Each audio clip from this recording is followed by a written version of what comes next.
그래서 그 호빠에 있는 남성과 이제 만나서 소위 차 안에서 별짓을 다 했어요.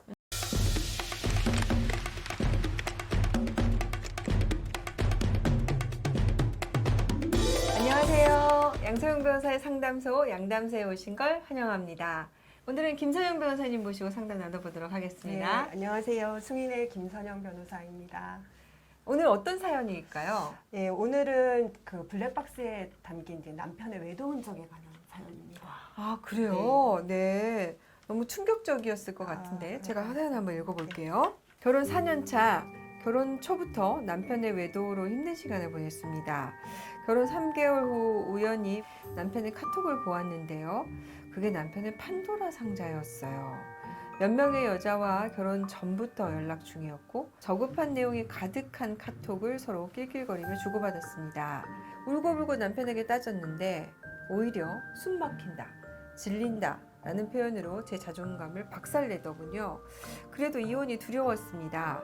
당시 남편은 여자와 헤어지겠다고 각서를 썼고 우리는 결혼 생활을 이어왔습니다. 그런데 두 번째 사건이 또 터졌습니다. 남편이 쓰레기통에 버린 영수증을 하나 봤는데 고급 레스토랑에서 저녁을 먹은 영수증이었습니다. 혹시나 싶어서 블랙박스를 확인했더니 여자를 태워 별짓을 다 했더군요. 누구냐고 추궁을 하니 이번에는 술집 여자라며 별것도 아닌 일인데 억울하다 합니다. 사업하면서 흔하게 일어나는 일이라고 오히려 큰 소리를 칩니다. 여자도 고객관리 차원에서 연락하는 거고 야한 말 주고받은 건 그냥 농담이라면서 오히려 저를 사회생활도 모르는 사람 취급을 합니다. 이번에 또 각서를 썼습니다. 더 극단적으로 여자 문제가 생기면 당장 이혼, 전 재산을 제게 주겠다는 내용입니다. 이런 결혼 생활에 무슨 의미가 있는지 참 고민됩니다. 저는 이혼을 해야 할까요? 지금 남편이 쓴 각서 어떻습니까? 지금 여기 보시면 사연자분 남편이 여자 문제가 또 생기면 전 재산을 주겠다. 라고 했는데 일단은 요 각서 자체는 남편이 제3의 여성과 이제 부적절한 만남을 가졌다는 사실에 대한 이제 증거는 될 수는 있고요. 또 생기면이니까 지금 생겼다는 거니까. 그렇죠. 네, 일단 부정행위를 인정하게 되는 거고. 그러면 전 재산을 주겠다라는 게 효력이 있느냐 궁금하실 수가 있잖아요. 이거 정말 많이 물어보는 질문이다. 그렇죠. 정말. 네. 그러니까 저 5손가락에 든 질문이 많이들 쓰시죠. 남편분 이제 문제가 전 재산 생기면 주겠다. 각서는 네. 어쩜 그렇게 쉽게 쓰는지. 근데 제가 그러니까요. 그래서 그 효력을 보면 이제 원칙적으로 이제 혼인 기간 중에 작성된 이혼을 전제로 하는 재산 분할 포기 각서는 인정되지 않습니다. 네. 왜 그러냐면 우리 법원은 이제 재산 분할 청구권은 그러니까 민법 제 839조 2에 따라서 이혼이 성립했을 때 발생하는 권리이기 때문에 네. 아직 발생하지 않은 권리를 이제 혼인 기간 중에 선제적으로 포기할 수는 없다고 보고 있습니다. 그래서 따라서 이제 사연자의 남편이 제3의 여성과 다시 만남을 가지는 경우 이제 이혼을 청구를 해서 그 경우에 이제 위자료를 받을 수 있는 것과는 별개로 그 네. 각서를 썼다는 이유로 당연히 전 재산을 사연자의 소유로 할 수는 없습니다. 네. 그래서 저희가 이제 조언을 많이 드리잖아요. 자, 이럴 경우에 각서를 그러면 어떻게 쓰면 좋겠습니까?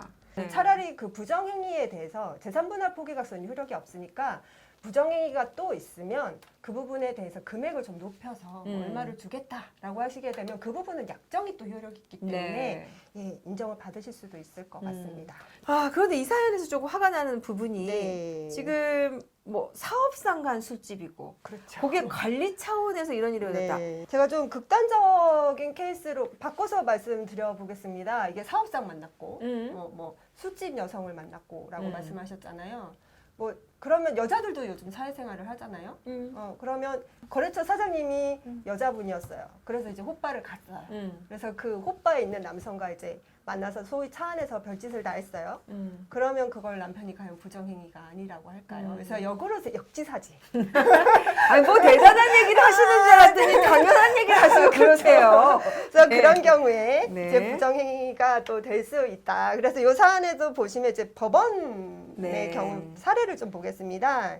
이제 부정행위에 대해서 이제 간통의 확정이 없더라도 그러니까 이성과 불륜이 의심되는 은밀한 문자 메시지를 주고받은 것은 이제 민법 제 840조 이혼 사유인 네. 그 배우자의 부정한 행위를 증명하는 유력한 증거가 된다고 하면서 당신 사랑해 여보 잘 자요 뭐 헤어진 지 이틀 됐는데 이제 보고 싶어 혼났네 등의 이제 내용의 메시지를 주고받은 경우에 부정행위를 인정한 사례가 있습니다. 그래서 이 사례에도 술집 여성과의 야한 농담이 어떤 내용인지 정확히 알 수는 없지만 신체 접촉이나 만남 그리고 이성적인 호감을 주고받은 내용이라면 당연히 부정행위로 인정될 소지가 높고요. 네. 그리고 조금 전에 사연 읽어드린 거에 보면 뭐 블랙박스 차 안에서 별짓을 다 했다라는 부분이 이제 블랙박스의 신체적인 접촉이나 이런 부분이 충분히 담겨 있는 것으로 보이기 때문에 그 부분까지 종합을 하면 부정행위로 인정이 될 수 있지 않을까 싶습니다.